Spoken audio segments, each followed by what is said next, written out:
ரீசெண்டா என்ஜிகே படத்துடைய ஒரு சாங்கை பொள்ளாச்சியில ஷூட் பண்ணாங்க இல்லையா?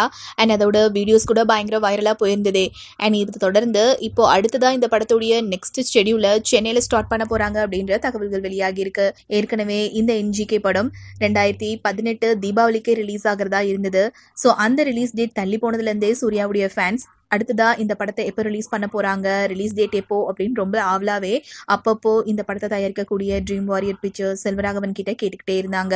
அண்ட் இப்போ இந்த படம் ஃபைனலா 2019 ஏப்ரல் தமிழ் நியூ இயருக்கு ரிலீஸ் ஆக போகுது அப்படின்ற எக்ஸ்பெக்டேஷன்ஸ் தகவல்களும் நிறையவே இருந்துட்டு இருக்கு. ஸோ செல்வராகவன் இயக்கத்துல சூர்யா நடிப்புல யுவன் சங்கர் ராஜா மியூசிக்ல உருவாகி இருக்க இந்த என்ஜிகே படம் ஒரு பொலிட்டிக்கல் டிராமாவா ஒரு பெரிய மூவியா உருவாகிட்டு இருக்கு. ஸோ இந்த படம் தமிழ் நியூ இயருக்கு ரிலீஸ் ஆகுமா ஆகாதா, இது வரைக்கும் அஃபிஷியலாக அதை பற்றின எந்த ஒரு அனௌன்ஸ்மெண்ட்டும் வராத நிலையில மேபி இந்த படம் தமிழ் நியூ இயருக்கு ரிலீஸ் பண்ணலாம் அப்படின்ற மாதிரியான நிறைய எதிர்பார்ப்புகள் இருந்துட்டு இருக்கு.